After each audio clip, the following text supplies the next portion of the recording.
शंकर का संवाद कर रहा है, शिव महापुराण वर्णन कर रही है।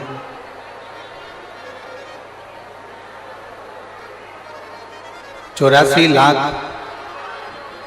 योनियां कटने के बाद में ये मानव की जो देह है बड़ी मुश्किल से प्राप्त होती है,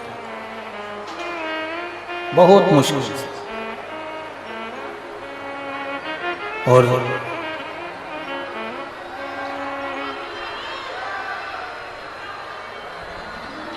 83,99,999 योनियां कटने के बाद में जो 84 लाखवें नंबर की जो योनि है वो मनुष्य की योनि है, वो मानव की योनि। और इस योनि में अगर परमात्मा की भक्ति धारण करने का यदि सौभाग्य मिले, इस मानव की देह के अंतर्गत यदि भगवान का भजन करने का सौभाग्य प्राप्त हो, एक क्षण भी यदि परमात्मा की अविरल भक्ति प्राप्त करने का सौभाग्य हो, तो यह मानकर चलिए कि आप कोई साधारण नहीं है। भगवान शंकर के पूर्व के कोई शिव के प्रिय कोई गण होंगे आप, जो भगवान शंकर की अविरल भक्ति को इस मनुष्य देह में प्राप्त कर रहे हैं और भगवान की कथा को श्रवण कर रहे हैं।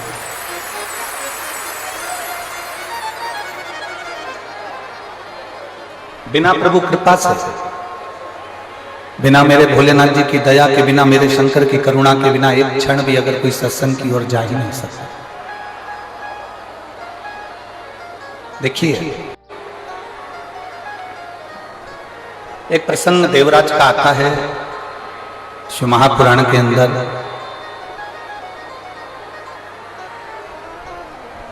जिसको आपने भी कई बार श्रवण किया है, जिसको आप भी पहले सुन चुके। उस देवराज ने कोई पुण्य का कार्य नहीं करा था, कोई सत्कर्म नहीं करा था, कोई अच्छा कार्य देवराज नहीं करा था।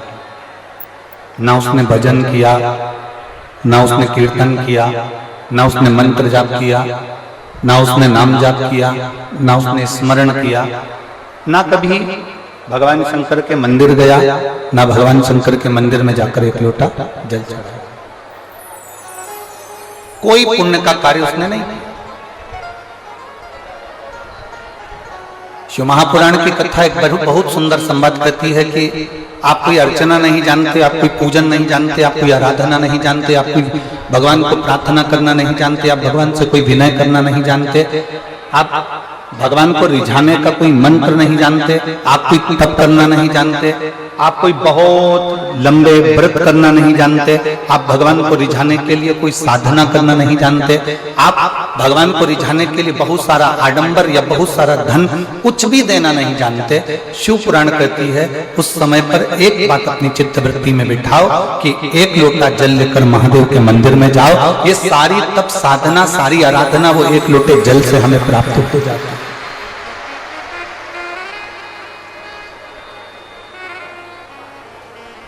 सारी तप साधना, सारी आराधना एक लोटे जल से हमें प्राप्त हो जाती है। गला पकड़ रहा बहुत। एक लोटे जल से ये सारी तप साधना प्राप्त हो जाती है। बहुत लंबे व्रत करने की भी जरूरत नहीं पड़ती, बहुत लंबी साधना करने की भी जरूरत नहीं पड़ती, बहुत लंबी आराधना करने की भी जरूरत नहीं पड़ती। घंटों तक बैठकर मौन रहकर बैठे रहने पर भी जो फल की प्राप्ति नहीं हो पाती, शिव महापुराण की कथा कहती है वो केवल एक लोटे जल से जीव को प्राप्त हो जाती है। सारी समस्या का हल, जम के बोलो जरा, सारी समस्या का हल बोल बम का नारा है।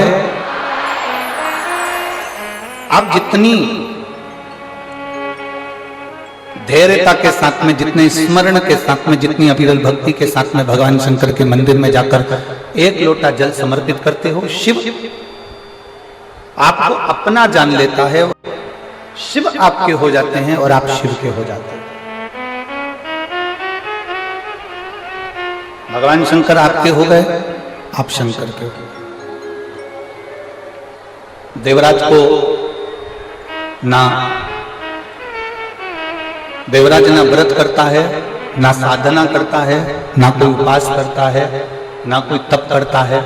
देवराज ब्राह्मण कुल में जन्म लेने के बाद भी देवराज कोई अच्छे कर्म को नहीं कर पाया।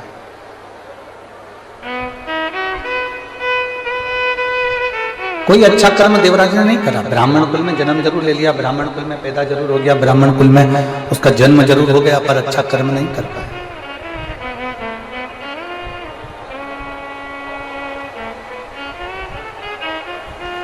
बहुत ध्यान दीजिएगा, केवल 5 दिन की कथा रेवाड़ी में मिली है।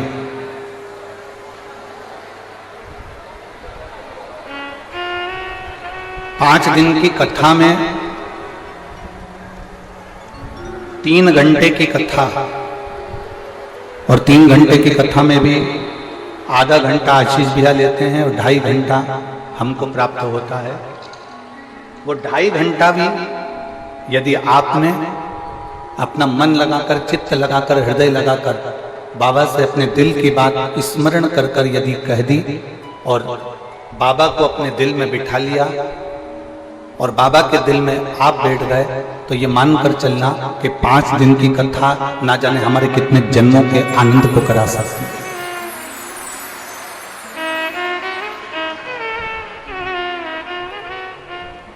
अपने हृदय में इस कथा को उतारने का प्रयास करिए।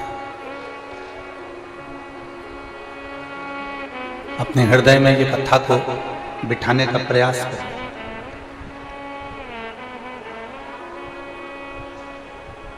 ये 24,000 श्लोक की शिव महापुराण की कथा में एक अंश मात्र, केवल एक अंश मात्र। शिव भक्ति भी बहुत है।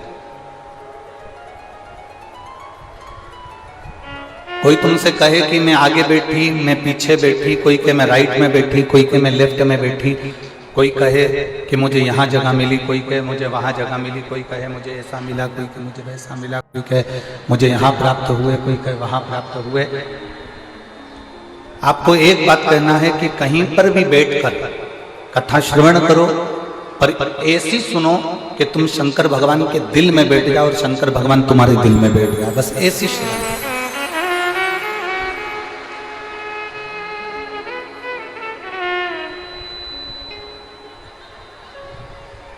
शिव तत्व की प्राप्ति हमारे भीतर, भगवान शंकर की भक्ति हमारे भीतर विराजमान है।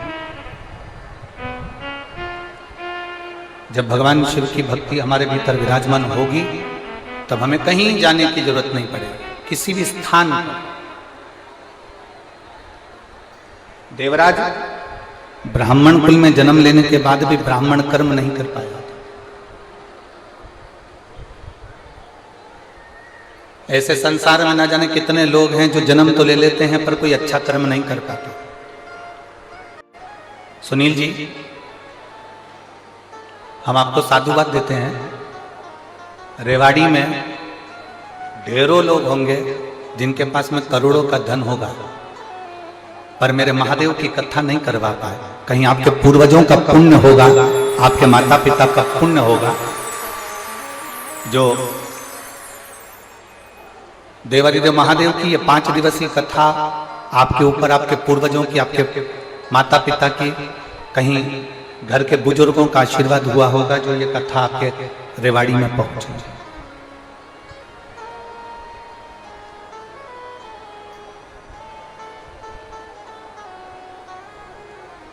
और बहुत अच्छा लगा जब भी हम कहीं कथा करने जाते हैं सुनील जी, तो कोई अपने मामा जी को भेजता है लेने के लिए, कोई अपने फूफा जी को भेजता है, कोई अपने काका जी को भेजता है, कोई अपने किसी दूसरे रिश्तेदार को भेजता है। और पहली बार रेवाड़ी आने के लिए जब हम दिल्ली एयरपोर्ट उतरे तो आपने अपने बेटे को हमको लेने के लिए भेजा, उसके लिए साथ था। आपको उसकी साधुता है। बेस कम करो, बेस इतना ज्यादा हो रहा है कि गला पूरा बेकार हो रहा है। कुछ पुण्याई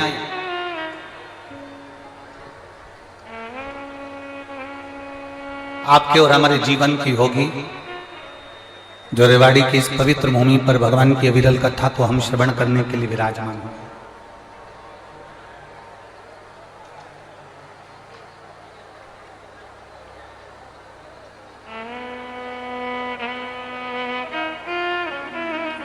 शिव तत्व को प्राप्त करने का जहां सौभाग्य हमें मिला, देवराज भले ब्राह्मण के घर में जन्म ले लेता है, पर ब्राह्मण के घर में जन्म लेने के बाद भी देवराज की चित्त वृत्ति, देवराज का मन भगवान की ओर रीझता नहीं।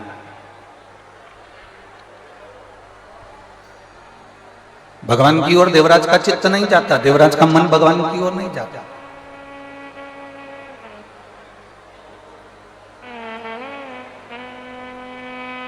हरिद्वार गए होंगे, हरिद्वार में छोटे छोटे बच्चे एक रस्सी में एक चुंबक को बांध लेते हैं। आप लोगों ने देखा है कि नहीं देखा है? बोलो तो जम के, देखा है? बच्चे एक रस्सी में चुंबक को बांधते हैं और वो चुंबक को बांधने के बाद बच्चे उस रस्सी को गंगा जी में डालते हैं। वो चुंबक गंगा जी में उसको हिला रहे हैं, उसको घुमा रहे हैं। उस चुंबक में कपड़ा नहीं चिपकता, उस चुंबक में प्लास्टिक नहीं चिपकता, उस चुंबक में लकड़ी नहीं चिपकती, उस चुंबक में एल्युमिनियम नहीं चिपकता।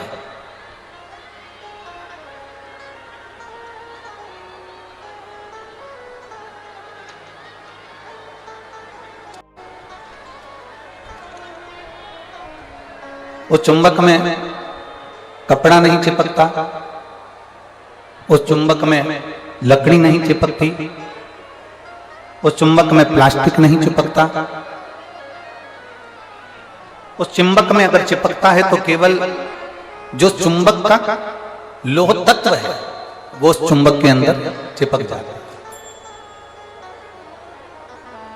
ये शिव महापुराण की कथा नहीं है। मेरे देवादिदेव महादेव भी पृथ्वी पर जैसे गंगा जी में कोई बच्चा डोरी बांधने के बाद में चुंबक को पटकता है और उससे लोह तत्व चिपकता है, उसी तरह मेरे देवादिदेव महादेव ने भी डोरी बांधकर इस शिव महापुराण को पृथ्वी पर डाल दिया है। और जो शंकर भगवान के गण हैं, जो भगवान शंकर के उपासक हैं, जो शिव भक्ति को जानने वाले हैं, वो इस चुंबक से चिपकते चले जाते हैं और बाद में शंकर के होते चले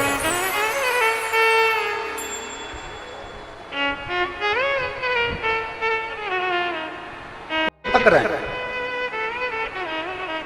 और कभी कभी शिव महापुराण की कथा कहती है, कभी कभी चुंबक में चिपके चिपके चिपके चिपके वो लोहा भी इतना चुंबकीय बल से प्रबल हो जाता है कि वो लोहा भी दूसरे लोहे को अपनी ओर खींचता है।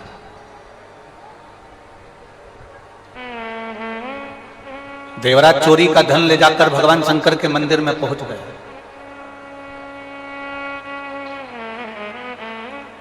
देवराज चोरी के धन को लेकर भगवान शिव के मंदिर में पहुंचा, भगवान शंकर के मंदिर में पहुंचा। और चोरी के धन को लेकर देवराज जब भगवान शंकर के मंदिर में पहुंचता है, वो चोरी के धन को ले जाकर कहीं दूसरी जगह भी जा सकता था। चोरी के धन को लेकर वो कहीं और अन्य जगह पर भी जा सकता था, पर वो चोरी के धन को लेकर शंकर के मंदिर में पहुंचा, शिव के द्वार पहुंचा। मतलब ये पक्का है,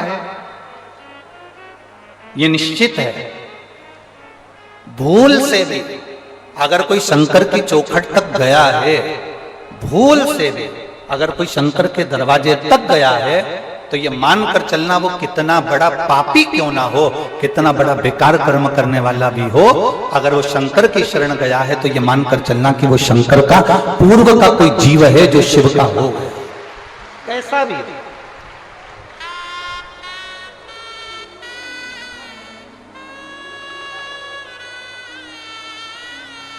और पतंग उड़े आकाश माने, डोर थारा हाथ मां। ओ भोले मारी पतंग ऊंची राखजे, ओ शंभो मारी पतंग ऊंची राखजे। नाव चले मझधार मां, पतवार थारा हाथ मां। नाव चले मझधार मां, पतवार थारा हाथ मां। ओ भोले मारी नैया पार लगावजो, ओ शंभो मारी नैया पार लगावजो। रथ उब्या मैदान माने, डोर थारा हाथ मां। रथ उब्या मैदान माने, डोर थारा हाथ मां। ओ भोले हमने रण संग्राम जितावजो, ओ शंभु हमने रण संग्राम जितावजो। भोले थारा चरण कमल मारा, जितना हो सके, जितना हो। वो कहते हैं ना, व्यर्थ का खर्चा और व्यर्थ की चर्चा। एक व्यर्थ का खर्चा और दूसरी क्या है, व्यर्थ की चर्चा। ये दोनों मनुष्य के जीवन को बेकार कर देते हैं। ये दोनों मानव के जीवन को बेकार कर देते हैं। व्यर्थ का खर्चा भी मानव जीवन को बेकार कर देता है और व्यर्थ की चर्चा भी मानव के जीवन को बेकार कर देती है।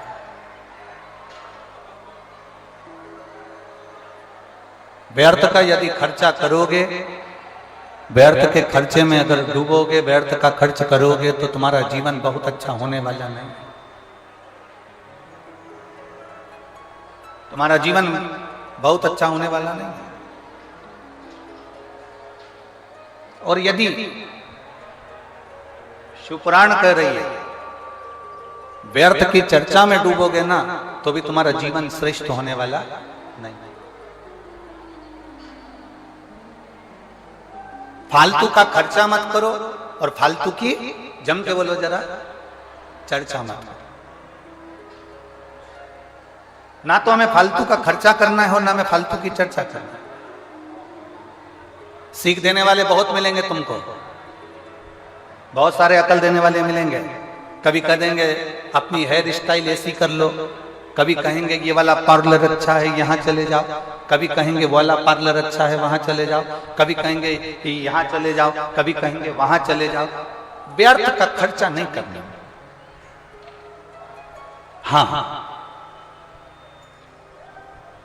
थोड़ा सा धन यदि तुम्हारे पास में अगर बच रहा है, थोड़ा सा पैसा यदि तुम्हारे पास बच रहा है, हम ये भी नहीं कहेंगे कि तुम दान कर दो, हम ये भी नहीं कहेंगे कि तुम किसी मंदिर में दे आओ, हम ये भी नहीं कहेंगे कि तुम किसी को ले जाकर दे दो। यदि तुम्हारे पास में थोड़ा सा धन बच रहा है तो इतना जरूर करो कि अपने ऊपर, खुद के ऊपर थोड़ा सा खर्च करना प्रारंभ करो, स्वयं की जिंदगी के लिए कुछ अच्छा करने का प्रयास।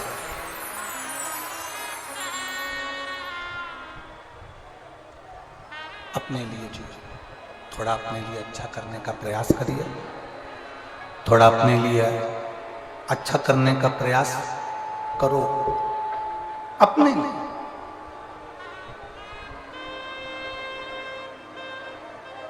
और मत बुरे कर्म कर बंदे, वरना पछताएगा, भगवान की आंखों से तू बच नहीं पाए। चिल्ला के बोलना पड़ रहा, चिल्ला के बोलना पड़ रहा। बच नहीं पाएगा।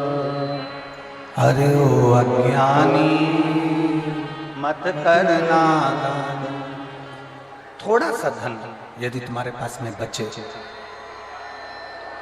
थोड़ा सा पैसा यदि तुम्हारे पास में बचे,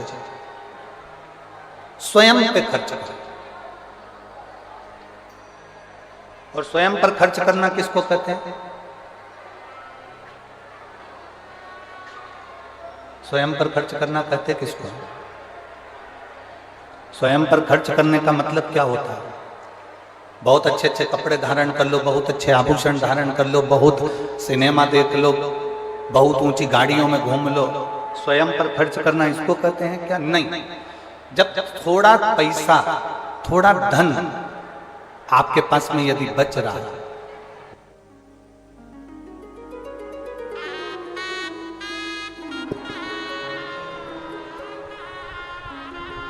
थोड़ा सा खर्च अपने ऊपर करना, मतलब थोड़े से धन को बचाकर किसी तीर्थ में जाकर, किसी पवित्र नदी के तट पर जाकर, कहीं शिव महापुराण की कथा में बैठकर भगवान की अविरल भक्ति को धारण करना, ये अपने ऊपर खर्च करने बराबर है। स्वयं को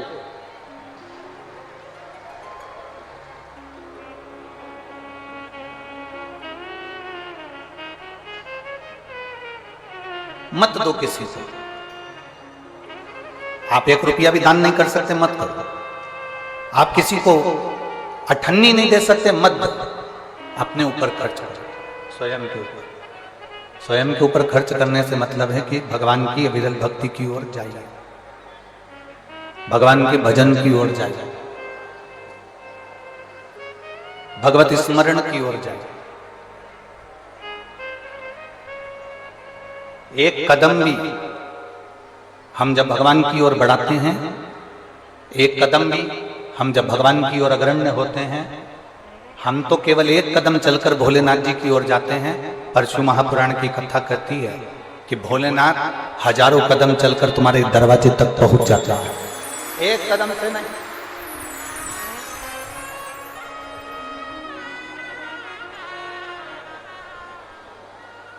हजारों कदम से चलकर मेरा देव अधिदेव महादेव, मेरा उगड़दानी, मेरा शंभू, मेरा त्रिकालदर्शी, मेरा कैलाशी तुम्हारे द्वार तक पहुंच जाता है। व्यर्थ का खर्च मत करो और व्यर्थ की चर्चा मत करो।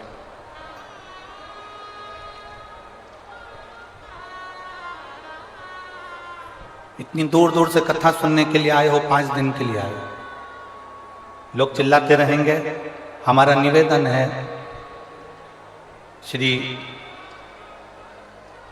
सुनील जी मूसेपुर जी ने बहुत, सुनील जी जहाँ भी कथा होती है 1 2 3 4 5 पंडाल लगते हैं। आपने पहले दिन से ही इतने सारे पंडाल लगा कर रखे हैं और वो भी पंडाल सारे फुल, एकदम फुल पड़े हुए। हम जितने श्रोता भाई बहन जो खड़े हुए हैं उनसे निवेदन करेंगे, जो धूप में बैठे हैं उनसे निवेदन करेंगे कि आपको 1 मिनट की भी कथा व्यर्थ मत बनो।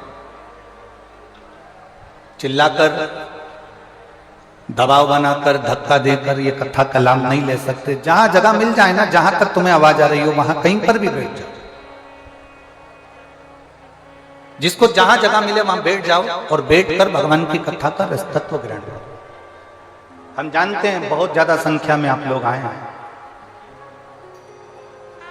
पहले दिन ही लगभग 5 से 6 लाख के ऊपर आप लोग पहुंचे हो। 6 लाख से कम यहां पर नहीं है।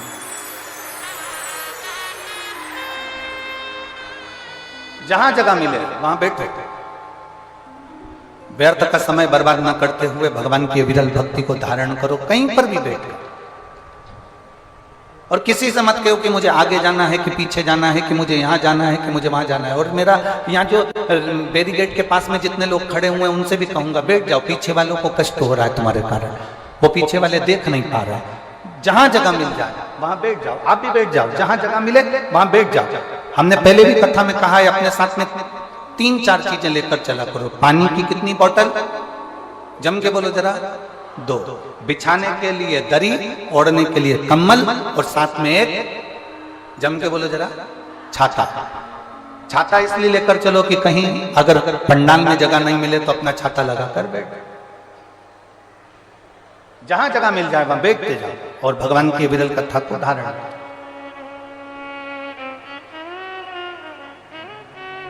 शंभो शरणे पड़ी मांगू घड़ी रे, दुख काटो दया करी दर्शन आपो। शंभो शरण पड़ी मांगो घड़ी रे घड़ी, दुख काटो दया करी दर्शन। एक व्यर्थ का खर्चा न करिए और व्यर्थ की चर्चा। लक्ष्मी मैया नारायण भगवान के पास में जब जब बैठती हैं तो कोई ना कोई चर्चा करती हैं। सरस्वती मैया ब्रह्मा जी के पास जब जब बैठती हैं कोई ना कोई चर्चा करती हैं।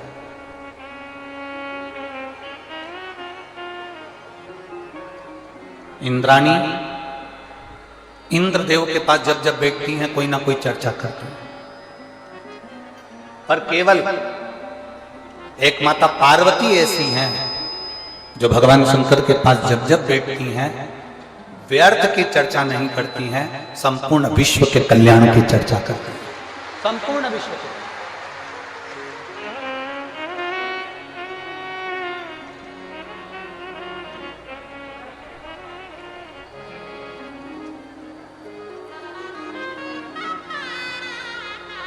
हम लोगों की भी आदत है, हम लोग भी व्यर्थ चर्चा में बैठे रहते हैं।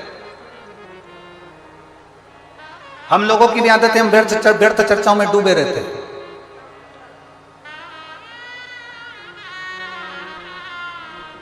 हम फालतू की बातों को करने के लिए अग्रसर होते हैं। और शिव महापुराण की कथा कहती है आप कुछ अच्छा नहीं कर सकते, आप कुछ अच्छा नहीं बोल सकते, तो शिव महापुराण की कथा कहती है एक काम जरूर करो, जो अच्छा बोल रहे हैं और अच्छा कर रहे हैं, जो सनातन धर्म के लिए आगे बढ़ रहे हैं, उनके साथ कदम से कदम मिलाकर आप भी चलने का प्रयास।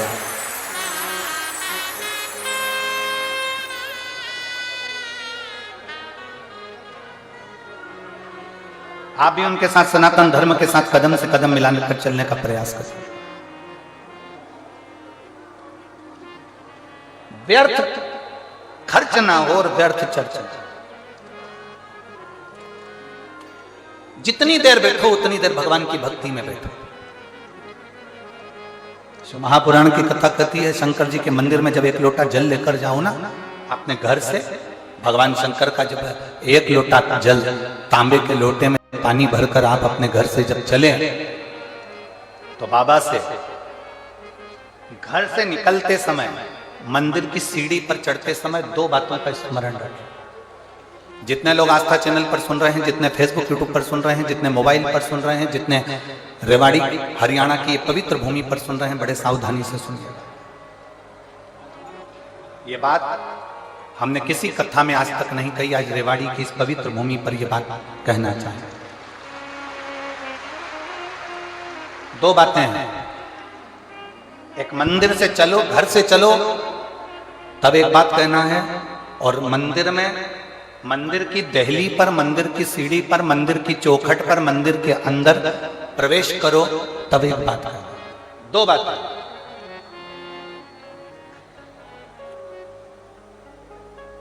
एक,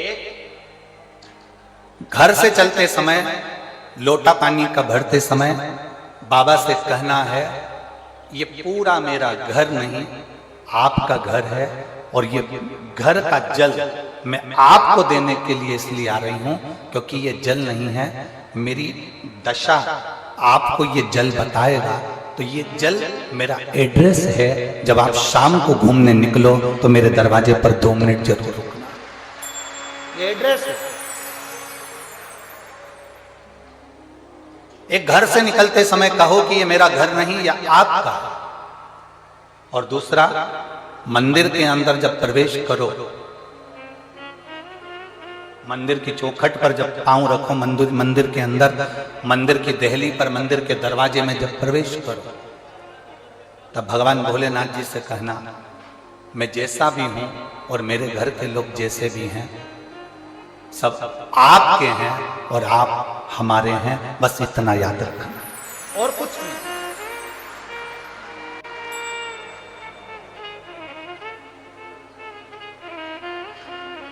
और मैंने तेरे ही भरोसे बाबा, तेरे ही भरोसे हवा बिच उड़ती जावांगी, बाबा डोर हर को छड़ीला में कड़ी जावांगी, भोले मैं तेरी पतंग, शंभो मैं तेरी पतंग, हवा बिच उड़ती जावांगी, बाबा डोर हटो छड़ीला में कटी जावांगी, भोले मैं तेरी पतंग।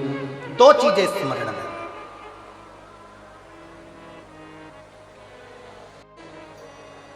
जब हम फ्लाइट में सफर कर रहे थे, भोपाल से जब दिल्ली आए,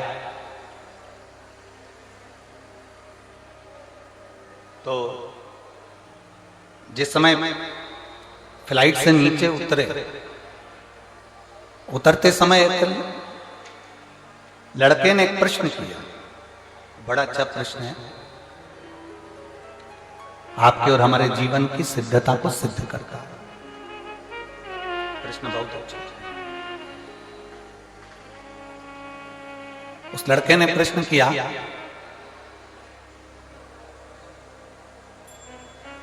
शिव में और शिवलिंग में कितना अंतर है? रेवाड़ी की जीजियों और हरियाणा के मेरे जितने जीजाऊन बैठे हैं, बड़े सावधानी से सुनिएगा। शिव में और शिवलिंग में कितना अंतर है?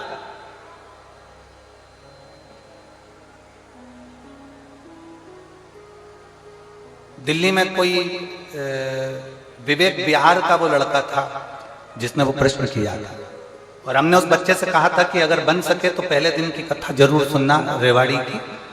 उस कथा में हम वर्णन करेंगे कि शिव में और शिवलिंग में कितना अंतर है। घर के अंदर भगवान शंकर की मूर्ति नहीं रखाती है, घर के अंदर भगवान शंकर का शिवलिंग रखा था। आप लोगों के घर में क्या है? जम के बोलो जरा। शिवलिंग है। मूर्ति में और शिवलिंग में अंतर क्या?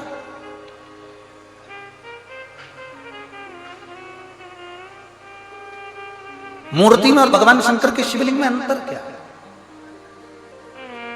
सबसे पहला अंतर तो आप अगर देखेंगे तो रावण का चरित्र उठाकर देखिए कि शिवजी में और शिवलिंग में क्या अंतर है। रावण भगवान शंकर के कैलाश धाम को शंकर जी के समेत उठा लेता है।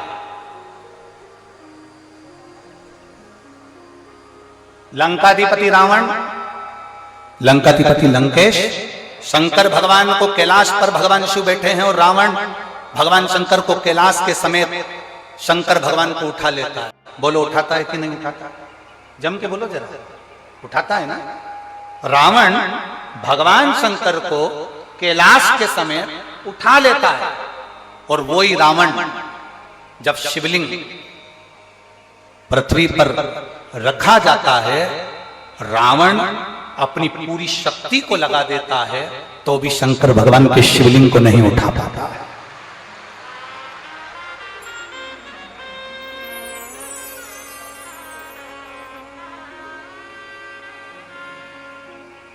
शिवलिंग नहीं उठा पाया, भगवान शंकर के शिवलिंग को नहीं उठा पा रहा, भगवान शंकर के शिवलिंग को नहीं उठा पाया। रावण शिव को उठा लिया, रावण ने कैलाश पर्वत को उठा लिया, पर रावण शिवलिंग को नहीं उठा पाता। आखिरी में लंकाधिपति रावण हार जाता है और शिवलिंग वहीं पर छोड़कर लंका चले जाता है और वो शिवलिंग वैद्यनाथ जी के रूप में पूजा जाता है।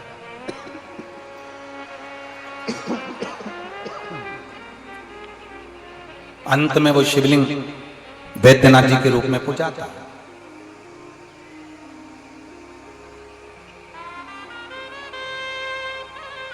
नहीं उठा वो शिवलिंग, उठ नहीं पाया वो शिवलिंग। क्यों? शिव महापुराण की कथा कहती है शंकर जी के स्वरूप में केवल शंकर जी हैं, केवल शंकर जी। शंकर जी के स्वरूप में केवल शंकर जी हैं और शिवलिंग का जो स्वरूप है उसमें केवल शंकर जी नहीं है, उसमें गणेश जी भी बैठे हैं, कार्तिकेय जी भी बैठे हैं, अशोक सुंदरी भी बैठी है, पार्वती जी भी हैं, शंकर जी भी हैं, जया, विषहरा, श्यामली बारी, दौतली, जया, ये सब भगवान शंकर की 5 लड़कियां, भगवान शिव की 5 बेटियां, गणेश, कार्तिकेय, अशोक सुंदरी, देवी और शंकर भगवान की परिधि में जहां जल निकल रहा है उस स्थान पर 33 कोटि देवी देवता।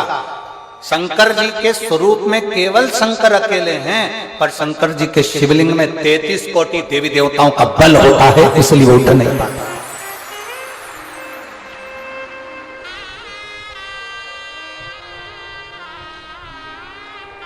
ब्रह्मा जी की पूजन करने के लिए कहीं नहीं जाना, भगवान विष्णु की पूजन करने के लिए कहीं नहीं जाना, इंद्र की पूजन करने के लिए कहीं नहीं जाना, गरुड़ वरुण की पूजन करने के लिए कहीं नहीं जाना, नवग्रह देवता की पूजन करने के लिए कहीं नहीं जाना। एक एक देवता की कुल देवी, पितृदेव, वास्तुदेव, आहुत देव, वासुकी देव, ये सारे देवताओं की पूजन करने के लिए कहीं नहीं जाना। केवल एक देवाधिदेव महादेव पर अगर आप 1 लोटा जल समर्पित कर रहे हो तो सारे देवताओं की पूजन एक साथ में हो रही है।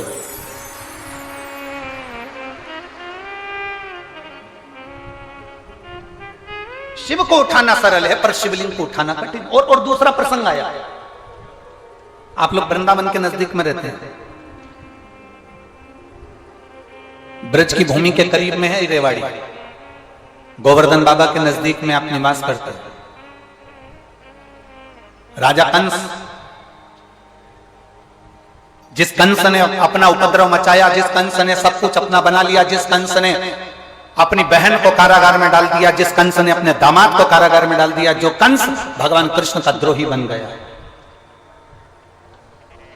वो कंस महेंद्र पर्वत पर जाकर जिस जगह पर भगवान परशुराम बैठकर तप साधना करते हैं, कंस परशुराम भगवान को पर्वत के साथ में उठा लेता है। और कंस, वो राजा कंस महेंद्र पर्वत पर परशुराम भगवान को महेंद्र पर्वत के समेत उठा लेता है, महेंद्र पर्वत के समेत।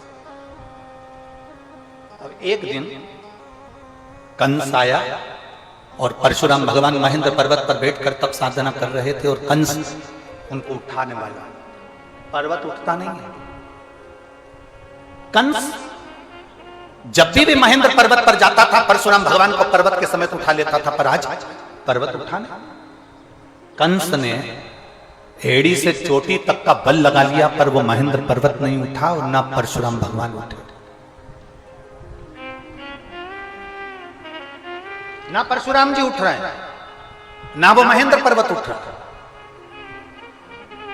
कंस को लगा कि आखिर हुआ क्या ऐसा कि जिस महेंद्र पर्वत को मैं उठा लेता था वो महेंद्र पर्वत आज उठ नहीं रहा, जिस परशुराम जी को मैं महेंद्र पर्वत से साथ में उठा लेता था वो महेंद्र पर्वत नहीं उठ रहा। आखिर बात क्या? कंस की बुद्धि में ये बैठ नहीं पाया कि आखिर हो क्या रहा। रावण को भी ये सुध में था, मैं जब कैलाश पर्वत उठा सकता हूं, मैं शंकर भगवान को उठा सकता हूं, पार्वती जी को उठा सकता हूं, मैं गंगा की धार को उठा सकता हूं, मैं नंदीश्वर को उठा सकता हूं, तो फिर ये शिवलिंग क्या लगता है, शिवलिंग को उठाने में मेरा क्या जाता। पर्वत को उठाना सरल है, शंकर भगवान को उठाना सरल है, पार्वती जी को उठाना सरल है, नंदी को उठाना सरल है, पर शिवलिंग को उठाना कठिन है, क्योंकि उसमें सारे देवताओं का बल और तत्व प्राप्त हो गया, सब कुछ है उसमें। और अकाल मृत्यु वो मरे जो काम करे चंडाल का, काल उसका क्या बिगाड़े जो भक्त हो महा। जो शिव का उपासक है उसको क्या भय। यहां मेरी रेवाड़ी की इतनी सारी जीजियां बैठी हैं, इतने सारे जीजा बैठे हैं, इतनी सारी बेटियां, इतने सारे बेटा बैठे हैं, मेरी माताएं यहां पर विराजमान हैं। मैं उनसे पूछना चाहूंगा, कभी आपने किसी भी संत को, साधु को, सन्यासी को, तपस्वी को, देवता को, देवी को शंकर भगवान के स्वरूप की पूजन करते हुए नहीं देखा होगा? आपने जिसको भी देखा होगा शिवलिंग की पूजन करते देखा होगा। आपने किसी देवी देवता को शंकर के स्वरूप की पूजन करते हुए नहीं देखा होगा। आपने देखा होगा तो शिवलिंग की पूजन करते देखा। कारण क्या है? उसका एक कारण, प्रदोष, शिवरात्रि, सोमवार की अष्टमी। प्रदोष भी हर महीने आती है, शिवरात्रि भी हर महीने आती है, सोमवार भी हर महीने 2, 3, 4, 5 पड़ी जाती है। सोमवार की अष्टमी जरूर साल भर में 4 या 5 आती है। सोमवार, प्रदोष, शिवरात्रि, सोमवार की अष्टमी, ये वो तिथियां हैं, ये वो वार हैं। अगर कोई भूल से भी शंकर भगवान के शिवलिंग का निर्माण करता है या अपने घर में रखे हुए शिवलिंग पर शमी पत्र को समर्पित कर देता है, तो जिंदगी में उसका बाल बांका हो ही नहीं सकता। प्रदोष के शमी पत्र में बल होता है, प्रदोष के शमी पत्र में।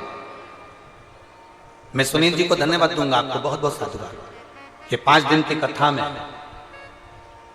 22 तारीख को प्रदोष पड़ रहा है और बाबा की कृपा है आप पर, जो ये प्रदोष के समय पर भी कथा चल रही है। कथा का समापन 23 को है, पर 22 को प्रदोष पड़ जाएगा। कितने किस्मत वाले हैं रेवाड़ी वाले, घर जाके नजर उतरवा लेना राइन नोन से हो।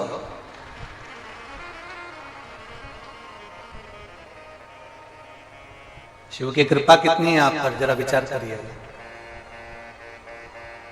और जो नहीं आए, कई लोग डर के मारे नहीं आए, भीड़ बहुत है, गाड़ियों का जाम लगा हुआ है चारों तरफ। ये यहाँ देखो जरा, मैं कैमरे वालों से कहूंगा, देखो छाता लगा लगा के, चादर लगा लगा के लोग चारों तरफ धूप में बैठे।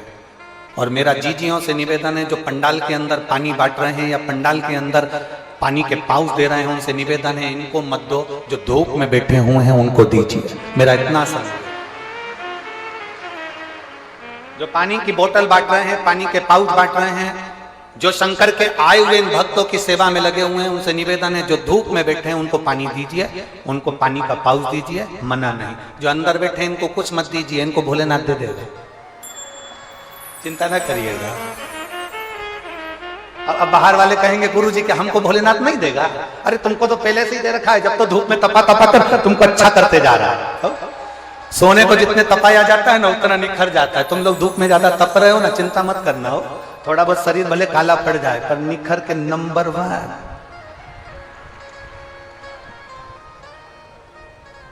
भोलेनाथ ब्यूटीफुल, एकदम जोरदार शिव तत्व की प्राप्ति,